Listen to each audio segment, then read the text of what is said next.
రజక వృత్తిదారుల పలు సమస్యలను వారు పడుతున్న ఇబ్బందులను పరిష్కరించాలని సోమవారం ఉమ్మడి పశ్చిమ గోదావరి జిల్లా రజక సంఘ పలు సమస్యలను కలెక్టర్ ఫిర్యాదుల విభాగం వారికి తెలపడం జరిగింది.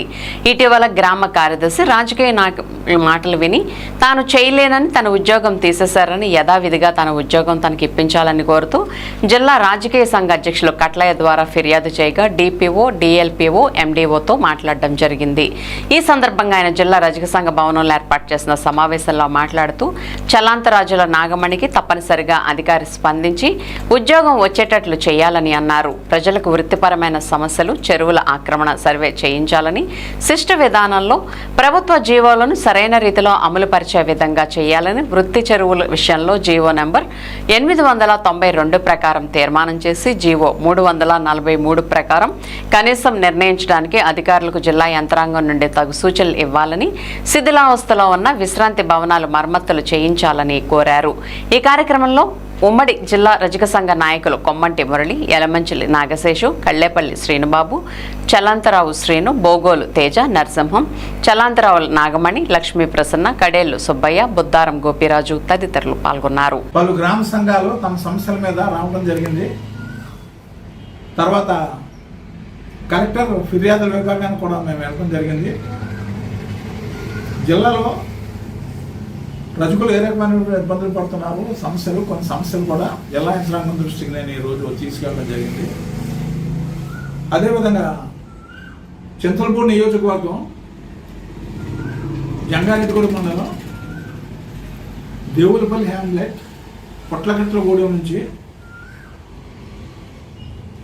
చలంతరావుల నాగమణి గారు తన భర్త 20 సంవత్సరాల క్రితం ఒక ట్యాంక్ వాచర్గా చేస్తూ చనిపోయినట్లు, తదుపరి ఉద్యోగాన్ని మనం చేస్తున్నట్టు, చనిపోయిన తర్వాత ఏ విధమైనటువంటి డిపార్ట్మెంట్గా డబ్బులు ఇవ్వలేనట్టు చాలా బాధపడుతుండగా గ్రామ కార్యదర్శి బాబూజీ గారు దాన్ని తొలగించినట్టు వాట్సాప్ ద్వారా నాకు తెలియజేయడం జరిగింది.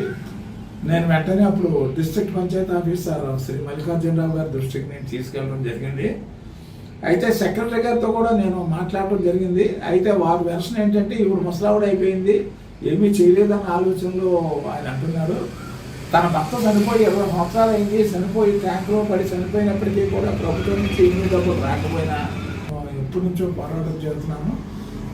నాకు తోసిన సహాయం రజక వృత్తిదారులు తప్పనిసరిగా చేయాలని, ఎవరైతే ఏ పంచాయతీ అధికారి అయితే రజకులకు ఇబ్బందికర పరిస్థితులు చేస్తున్నారో నా దృష్టికి తీసుకొస్తే నేను తప్పనిసరిగా వారితో మాట్లాడి మన కులస్తులకు నేను సహాయం చేస్తానని ఈ రోజు నాడు ఉమ్మడి జిల్లా రజక సంఘ భవనంలో పలువురు రజక సంఘ నేతలతో, అదేవిధంగా మన శేషు, ఇతరత్ర నాయకులు, మురళి, అదేవిధంగా బాలు, తర్వాత ఇంకా అనేక మంది ఇక్కడికి వచ్చారు. వారి ద్వారా ఈ సంఘం మాది పొట్లగట్లగూడెం అండి.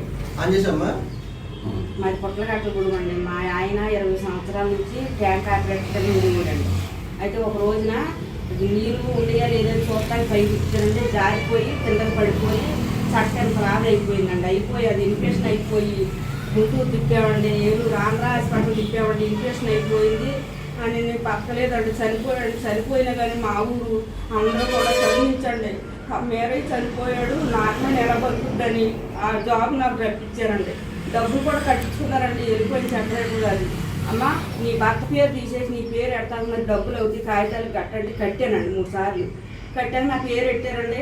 ఇన్ని సంవత్సరాల మట్టి కూడానండి ఏ సెపరేటర్ గారు వచ్చినా మమ్మల్ని ఏమనేవారు కాదండి, మంచిగానే ఉండేవారండి.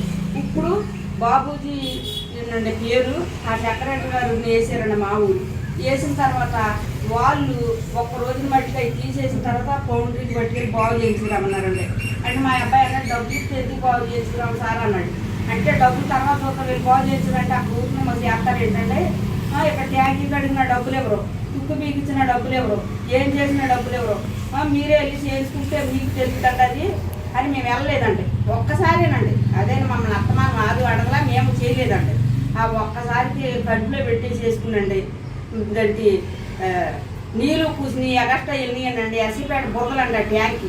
ఈ కూర్చుని గోదావరి నీళ్ళు వస్తున్నాయని పిల్లోడు ఇదిలేడని వచ్చేసి సంగస్తులండి. వాట్సాప్లో చూశానండి.